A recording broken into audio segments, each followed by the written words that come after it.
Be Smart for Change est au sommet de la mesure d'impact dans ce lieu magnifique, le CESE, le Conseil économique, social et environnemental. Et donc tout au long de la journée, nous accueillons les acteurs qui accompagnent le monde associatif. Et parmi eux, Pascal Pouillet, bonjour. Bonjour. Bonjour. Vous êtes le directeur général du Crédit Coopératif. Alors, première question, quelle est votre vision justement de l'évolution du monde associatif? On sait bien en ce moment que le contexte n'est pas simple, avec notamment des réductions budgétaires. Est-ce que vous êtes, on va dire, optimiste? Quelle vision vous avez sur ce monde associatif?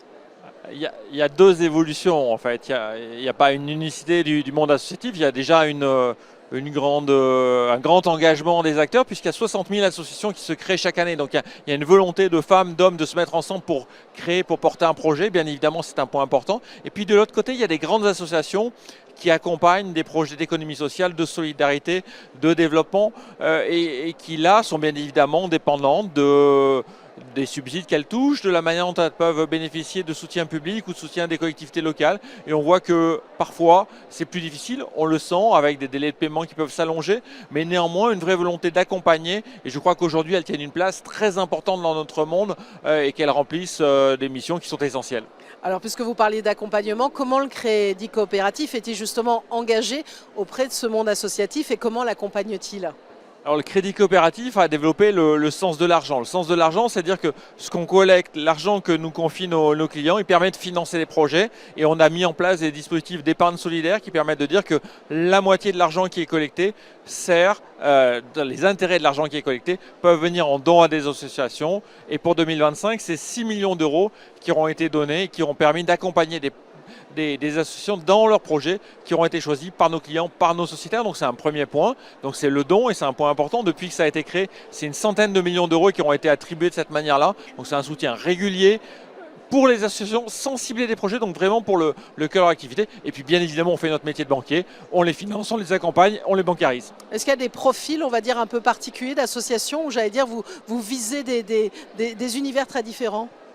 On accompagne toutes les associations, des plus petites et pour lesquelles on travaille avec un modèle digital avec Anytime, aux plus importantes associations, aux plus grosses ONG. Et là, on a des activités de financement structuré, d'accompagnement international. Donc on a vraiment une volonté d'accompagner, c'est notre ADN depuis notre création, d'accompagner tout le secteur coopératif, tout le secteur de l'économie sociale, toutes les assos. Alors, puisqu'on est au sommet de la mesure d'impact, est-ce que vous avez des indicateurs, selon vous, qui pourraient finalement aider à guider les décisions à la fois publiques et privées pour générer un impact réel sur la société?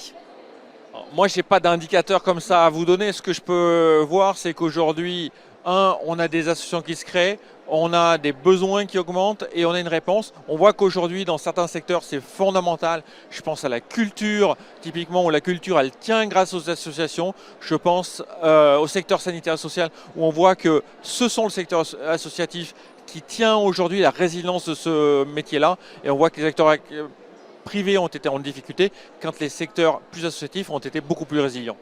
Et alors, puisque ici le sujet de tout ce sommet, c'est ce qui compte vraiment, qu'est-ce qui compte vraiment pour vous et pour le Crédit Coopératif?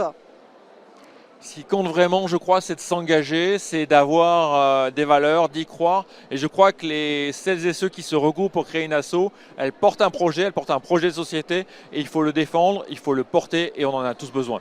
Et une banque comme la vôtre, le Crédit Coopératif, elle a vraiment un rôle fort à jouer, en particulier dans le monde actuel. On dit souvent que la finance, ça basculera aussi beaucoup avec la finance.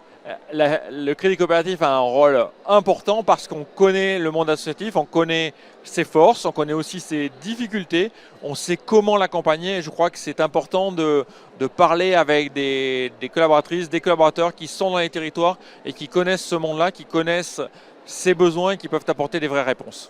La dimension locale, elle est centrale. La dimension locale est centrale et la dimension nationale parce qu'on a aussi des grands projets qu'on peut accompagner à l'international et c'est aussi d'avoir cette vision-là et d'avoir un croisement d'expérience qui est important. Eh bien, merci beaucoup à vous Pascal Pouillet, directeur général du Crédit Coopératif, d'avoir pris ce temps ici sur cet événement au CESE, ce sommet de la mesure d'impact et puis à bientôt sur Be Smart for Change.